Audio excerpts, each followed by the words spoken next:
विघ्नहर्ता श्री गणेश, श्री गणेश, श्री गणेश।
विघ्नहर्ता श्री गणेश की जय। सुखबंधन कार्तिकेय स्वामी की जय। विघ्नहर्ता श्री गणेश की जय। सुखबंधन कार्तिकेय स्वामी की जय। सुरापद्मन की सेना को तो हमने हरा दिया, अब यहाँ का संकट टल चुका है। किंतु भाभी माँ, भ्राता कार्तिकेय के तप को भंग होने से रोकने के लिए भाभी माँ ने विशाल जलधारा को रोक लिया था और अभी भी मूर्छित ही हैं। इस पर तो किसी चीज का कोई प्रभाव नहीं पड़ा, तो फिर स्वर्ग और इस औषधि के प्रभाव का।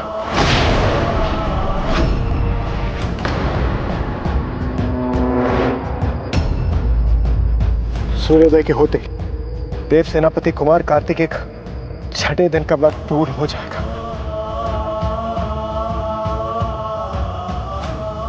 यदि उनकी पूजा पूर्ण नहीं हुई तो तुम्हारा अब तक का त्याग, तुम्हारी सेवा, सब कुछ व्यर्थ हो जाएगा पुत्र, सब कुछ। जयंत, हमें शीघ्र यहाँ से प्रस्थान करना चाहिए, हम और विलंब नहीं कर सकते। नहीं,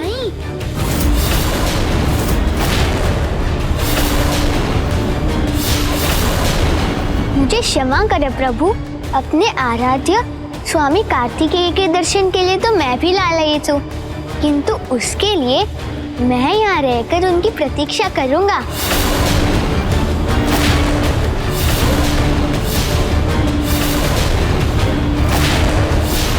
मेरे प्रभु स्वयं यहाँ आकर मेरी रक्षा करेंगे, मैं यहाँ से कहीं नहीं जाऊँगा।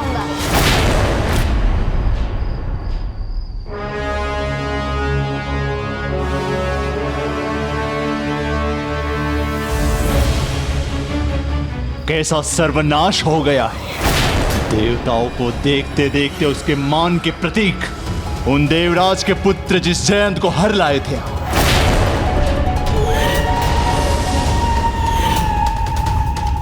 वो हमारी आंखों में धूल झोंक के चला गया, मुक्त हो गया हमारे बंधन से, और पीछे छोड़ गया तो बस हमारे अपमान के प्रतीक ये भस्म। वो निरा बालक जयंत गया तो गया, उसकी चिंता नहीं है मुझे, क्योंकि युद्ध तो अब होकर ही रहेगा और इस युद्ध में देवताओं का विनाश होगा तो वो भी नहीं बचेगा। किंतु विजय, विजय चाहिए मुझे, बस उसी की चिंता करो पुत्र। विजय की चिंता वो करे मां जो सामर्थ्यहीन है, हमें क्या चिंता। हमारे पास तो सभी देव अस्त्र हैं, असुर अस्त्र हैं, मायावी अस्त्र हैं, और क्या है उस बालक कार्तिकेय के पास? क्या योग्यता है उसकी? जीवन में किया ही क्या है उसने? जयंत, भ्राता कार्तिकेय की आज्ञा से ही हम यहाँ आए हैं, जिन्होंने तुम्हें मुक्त कराने के लिए एक बड़ी यात्रा की है। जब तुम्हारे पिता तुम्हारे हरण की सूचना लेकर कैलाश पहुँचे थे तो स्वयं पिताश्री महादेव ने उन्हें तुम्हारे उद्धार के लिए भेजा। सुरापद्मन को परास्त करने हेतु पाशुपतास्त्र प्राप्त करने के लिए उन्होंने पंचभूत शिवलिंग के दर्शन भी किए। ना वो बालक इतना समर्थ है, ना उसके अस्त्र शस्त्र इतने शक्तिशाली कि वो युद्ध में हमें पराजित कर सके। किंतु मुझ में, मेरे भ्राता में और मेरे पुत्रों में उसे हराने की क्षमता है। युद्ध के पूर्व योद्धा अस्त्र शस्त्र और शक्तियां एकत्र करते हैं, किंतु भ्राता कार्तिकेय ने न केवल केदारनाथ और काशी की यात्रा की, अपितु श्री कालहस्ती से अपनी यात्रा आरंभ कर सभी पंचभूत धामों एकांबरेश्वर,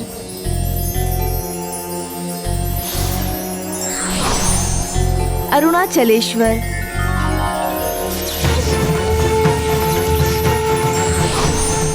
चिदंबरम,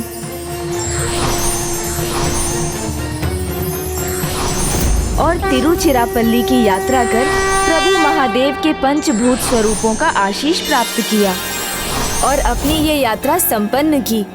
प्रभु महादेव के आशीष से उन्हें पाशुपतास्त्र भी प्राप्त हुआ।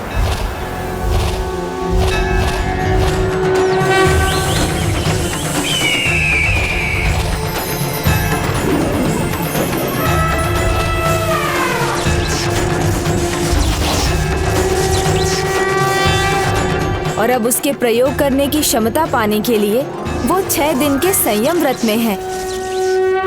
कोई भी दैविक अस्त्र शस्त्र क्यों न ले आए वो कार्तिकेय, किंतु मेरे पुत्रों, तुम्हारे पास तो वो कवच है जो बड़े से बड़े अस्त्र को रोक सकता है। मैं और मेरी माया है तुम्हारे पास, जिससे तुम्हें हमारे पराजय का प्रतिशोध लेने की शक्ति प्राप्त होगी। और अपने 6 दिनों के संयम व्रत को पूर्ण करने के बाद वो तुम्हें देखेंगे जयंत, तो उन्हें अपार प्रसन्नता होगी, क्योंकि ये सब उन्होंने तुम्हें सुरापद्मन के बंधन से मुक्त कराने के लिए ही तो किया। इसलिए विलंब मत करो, चलो हमारे साथ। यदि ऐसा है प्रभु, तो मेरी प्रतीक्षा तो अब शीघ्र ही समाप्त होगी, इसलिए अभी मेरा जाना तो और भी अनुचित होगा।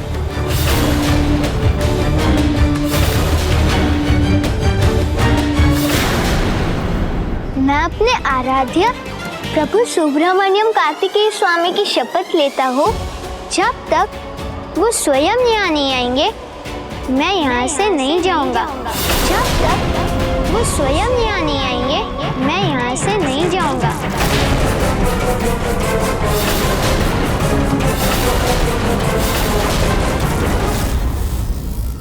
प्रभु, अब हम क्या करें प्रभु? क्या हम भी यहीं रुक जाएं प्रभु? जयंत ने ये कैसी सौगंध ले ली।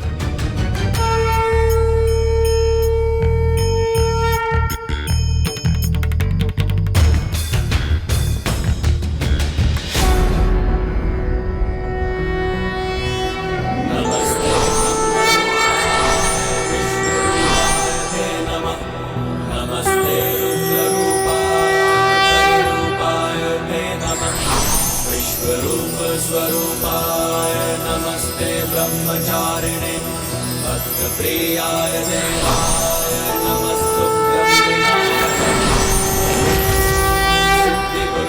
सिद्धिबुद्धिसहिताय महागणपतये नमः। प्रणाम प्रभु महागणाधिपति जी।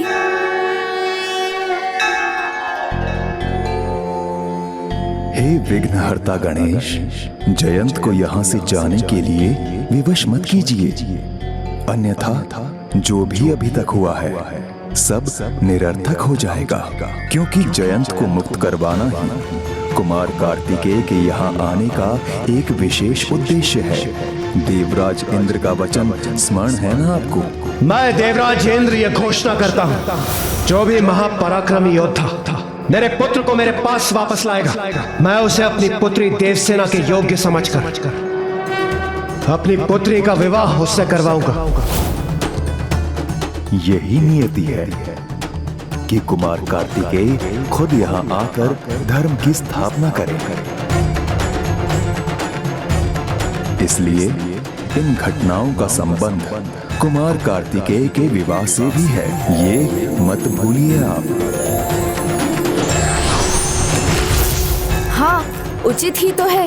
यदि जयंत आज हमारे साथ यहाँ से चला गया तो भाभी माँ देवसेना और भ्राता कार्तिकेय के विवाह का संयोग कैसे बनेगा?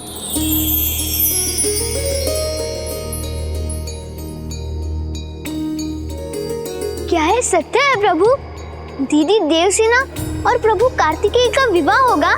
सत्य ही नहीं, ये नियति है और पूर्व जन्म में दिया भ्राता कार्तिकेय का वचन भी प्राप्त है उन्हें। मैं आपको वचन देता हूँ, अगले जन्म में मैं आपसे विवाह अवश्य करूंगा। वीर बाहूजी भाभी माँ देवसेना को उनकी सुरक्षा के लिए कैलाश ले गए और वहाँ माँ ने उन्हें भ्राता कार्तिकेय से विवाह का आशीर्वाद दिया। सदा खुश रहो पुत्री। तुम्हारा भावी पति यात्रा पर है और तुम उससे भेंट करना चाहती हो, तो मैं तुम्हें इसकी अनुमति देती हूँ। फिर उन्होंने भी भ्राता के समान पंचभूतों की यात्रा संपन्न की।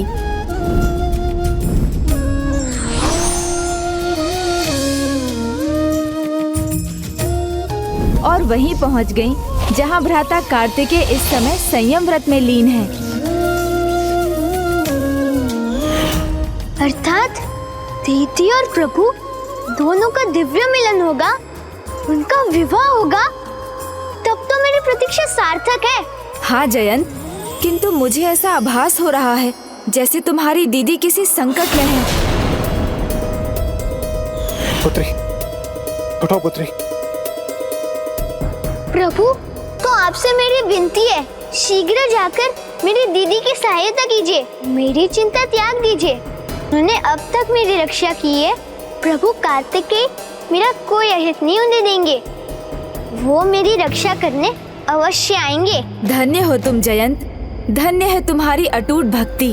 अपने आराध्य में ऐसा अटूट विश्वास और भक्ति की सच्ची निष्ठा ही भगवान की भी शक्ति बनती है और अधर्म पर धर्म की विजय का कारण भी। विघ्नहर्ता गणेश जी, यदि पुत्र जयंत यहाँ रुकेगा तो हम उसे यहाँ अकेला छोड़कर कैसे जा सकते हैं? नहीं वायुदेव, मैं अकेला कहाँ हूँ, मेरे साथ तो स्वयं मेरे प्रभु सुब्रमण्यम कार्तिकेय स्वामी सदा रहते हैं। और यदि आप अभी नहीं जाएंगे तो प्रभु की सेना में उनके सहायक कैसे बनेंगे? ये प्रश्न तो मेरे प्रभु की प्रभुता का है। उन्हें अपनी भक्ति रक्षा करने आना ही होगा।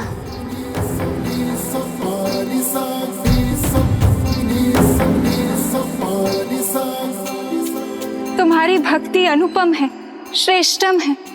तुम उत्तम भक्ति के उदाहरण हो जाए।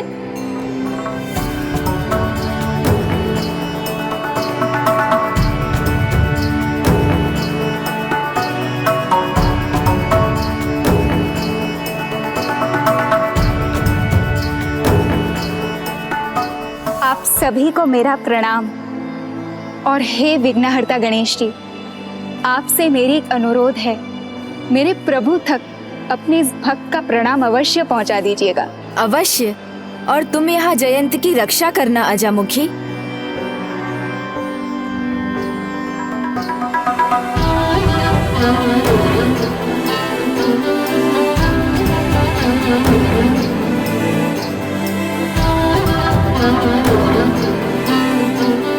अब तुम मेरे निकट रहोगे जयंत, मेरे साथ ही चलोगे। चलो। नहीं अजामुखी जी, हमारे मार्ग अलग है। तुम समझते क्यों नहीं हो जयंत? तुम इस प्रकार यहाँ किसी को दिखाई दिए तो इस बार ऐसे भयंकर कारागार में डालेंगे तुम्हें कि किसी का तुम्हारे निकट पहुँचना असंभव ही हो जाएगा। जब प्रभु की भक्ति साथ है तो चिंता किस बात की? बस आप भी प्रभु भक्ति में लीन रहिए और चिंता मुक्त रहिए। जयंत,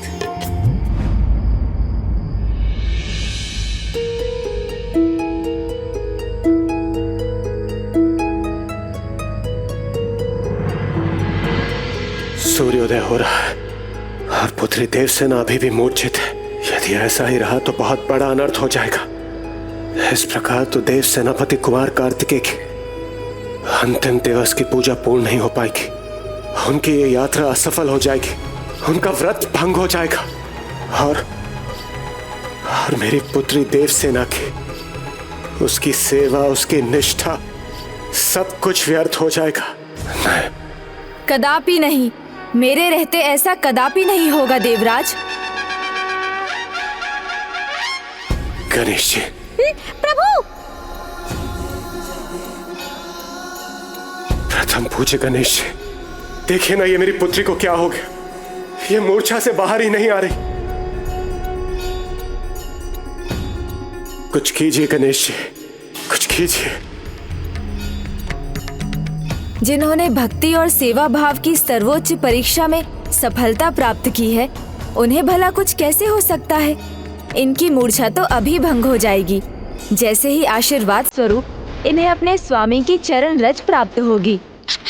प्रभु, मैं अभी उनका चरण रज लेकर आया। नहीं मूषक जी, भाभी माँ ने भ्राता की इतनी सेवा की है, तो अब उनके लिए कुछ करने का कर्तव्य मुझे निभाने दीजिए।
भाभी माँ,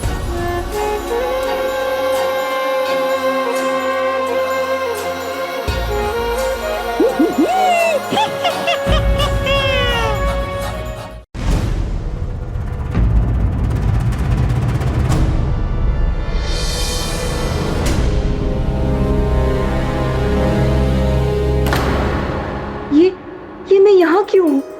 सूर्योदय हो गया, अर्थात पूजा का समय हो गया, तो मुझसे ये चूक कैसे हो रही है? मुझे विलंब क्यों हो रहा है?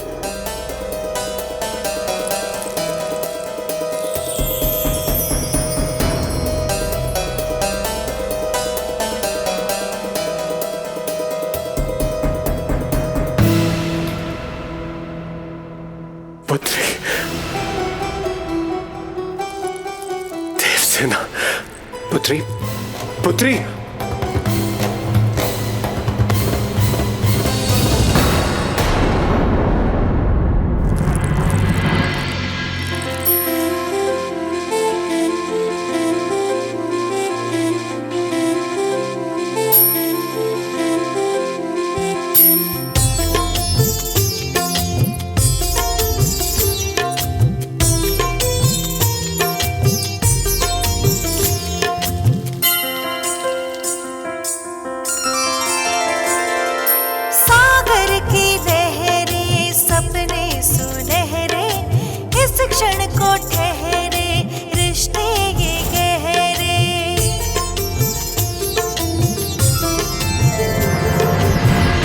भाभी माँ की भक्ति, उनकी निष्ठा अनुपम है। अभी मूर्छित अवस्था से उठने पर भी, पूर्ण रूप से कुशल ना होने पर भी, सर्वप्रथम उनके मन में एकमात्र पूजा संपन्न करने का ही विचार है।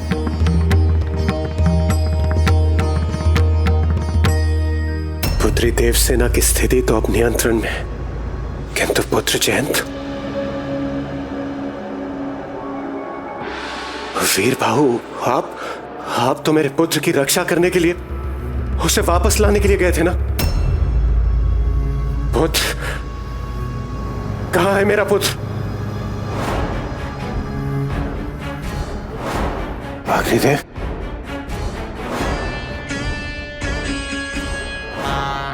वायुदेव, यदि आप सभी देवगण यहाँ हैं और सुरक्षित हैं तो फिर मेरा पुत्र जयंत कहाँ है?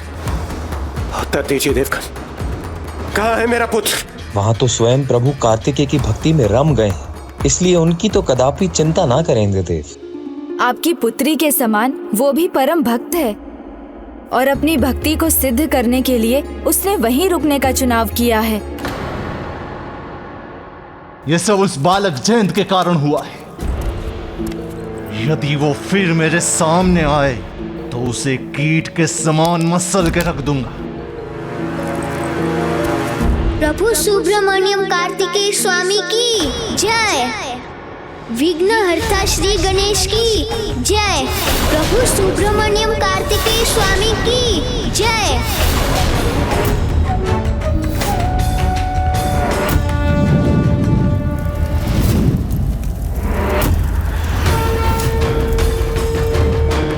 प्रभु सुब्रमण्यम कार्तिकेय स्वामी की जय।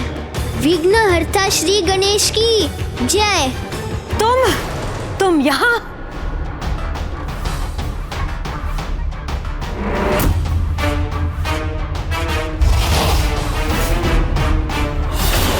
अब आ ही गए हो तो उचित स्वागत के लिए तैयार भी हो जाओ। नहीं ज्येष्ठ। अजयमुखी, हट जाओ मेरे मार्ग से। मैं आपको आगे नहीं बढ़ने दूंगी। ये अनर्थ मैं आपको कदापि नहीं करने दूंगी ज्येष्ठ। स्मरण करो, तुमने वचन दिया था कि मेरे आदेश का पालन करोगे।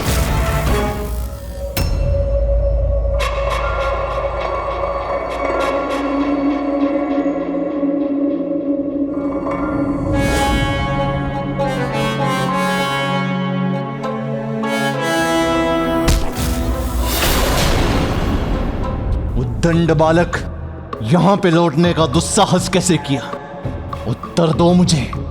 मेरे पुत्र के ऐसे भयंकर अंत के बाद भी तुमने यहां पे आने का दुस्साहस कैसे किया? पुत्र, इससे पूछो कि अन्य देवताओं के साथ यहाँ से गया क्यों नहीं? यहाँ क्यों वापस लौटा है और क्या चाहिए इसे?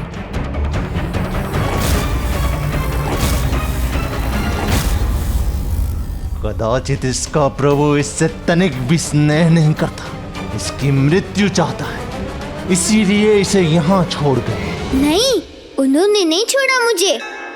यहाँ रुकने का चुनाव स्वयं मैंने किया है, ये प्रमाणित करने के लिए कि मेरे प्रभु को मुझसे कितना स्नेह है।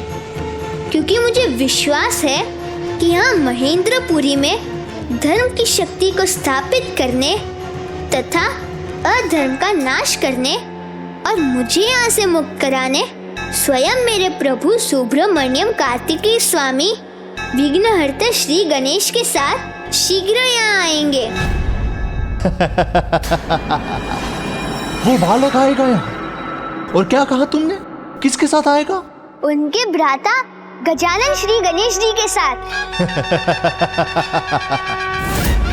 तुम्हारा अर्थ ये है कि वो लंबी सूंड वाला, बड़े पेट वाला, जिनकी आंखें भी छोटी है और जिनका कद भी छोटा है, किंतु कान और मस्तक आवश्यकता से भी अधिक बड़ा, वो यहाँ पे आएगा।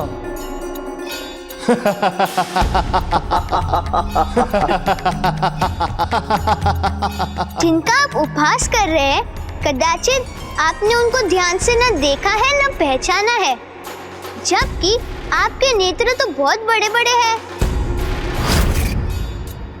जिनके शरीर को आप परिहास का पात्र बना रहे हैं, स्वयं उन्होंने अपनी माता को अपने रूप का अर्थ समझाया था। जिनके नेत्रों को आप छोटा बता रहे हैं, उन्होंने अपने नेत्रों के महत्व को समझाते हुए कहा था। मेरे ये नेत्र तो बड़े ही अद्भुत हैं। इनसे मैं सब कुछ बड़ी सूक्ष्मता से देख पाता हूँ। इसलिए अब मेरे लिए सत्य और असत्य का भेद करना बहुत ही सरल हो गया है, क्योंकि मेरे ये गज नेत्र तो सूक्ष्मता के प्रतीक हैं। कदाचित उनके मस्तक पर अंकित दिव्य त्रिशूल को भी आपने नहीं देखा। नहीं तो आप समझ जाते कि समय की धारा के तीनों भाग, भूत, वर्तमान, भविष्य, तीनों के वो स्वामी हैं। बालक, देखा नहीं उन्हें? तो उनकी महिमा सुन तो लीजिए। सुनने से तो ज्ञान बढ़ता है, इसीलिए जो अधिक सुनते हैं और कम बोलते हैं वही बड़े ज्ञानी बन पाते हैं, है ना माँ? अब मेरे इन बड़े कानों से तो मैं सब कुछ सुन सकता हूँ, इसलिए मैं भी बहुत बड़ा ज्ञानी बन जाऊंगा ना माँ? तो माँ, मेरे ये बड़े बड़े कान ज्ञान के ही प्रतीक है ना? उनकी सुन प्रणव शब्द ओम की प्रतीक है, जो अलौकिक परम सत्य का स्वर है। जो बुरा है उसे हटाकर अच्छे को अपनाने में मेरी सहायता करती है मेरी सूंड। इसलिए मेरी सूंड तो अज्ञानता को मिटाकर ज्ञान को ढूंढने की प्रतीक है माँ। इसलिए उनकी सुन में तो संपूर्ण ब्रह्मांड समा सकता है, और उनका वो विशाल मस्तक और मेरा ये विशाल गज मस्तक माँ, ये तो बुद्धिमता और ऐश्वर्य दोनों का ही प्रतीक है, क्योंकि गज के मस्तक पर तो स्वयं देवी लक्ष्मी का वास होता है। क्योंकि जो बुद्धिमान है वो तो अपनी बुद्धि से ही सब कुछ प्राप्त कर लेता है ना माँ?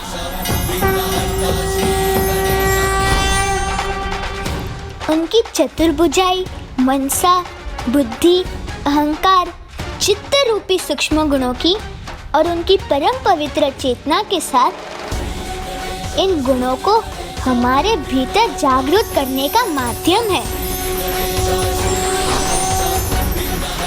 और अंत में उनका विशाल पेट इसका प्रतीक है कि जीवन में अच्छा बुरा, सुख दुख सभी को वो अपने भीतर समाकर रखने में सक्षम है, अर्थात वैदिक ज्ञान के गूढ़ रहस्य का सार है। और उनके छोटे छोटे पद शुभता के प्रतीक है। जहाँ उनका आगमन होता है वहीं शुभता का विस्तार होता है।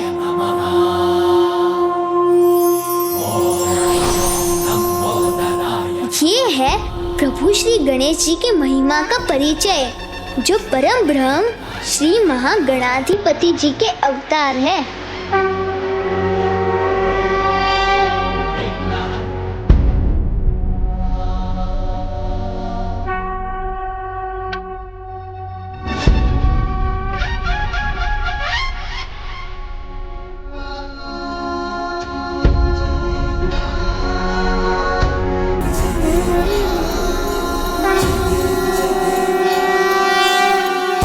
ऐसी है उनकी अद्भुत स्वरूप की सुंदरता।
अब तो आप सबको प्रभु श्री गणेश जी के अनुपम रूप का उचित परिचय प्राप्त हो गया। तो अब मेरे साथ कहिए, ओम गण गणपते नमः। ओम गण गणपते नमः। ओम गण गणपते नमः। ओम गण गणपते नमः। ओम गण गणपते नमः। ओम गण गणपते नमः।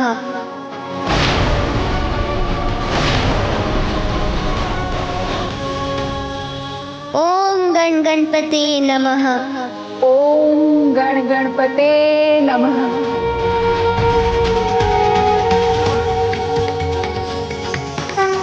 ओम गण गणपते नमः। ये क्या कर रहे हैं? इस तुच्छ बालक की बातों में आ रहे हैं। ओम गण गणपते नमः। बस बस बालक बस, बस बालक बस, बस बालक बस।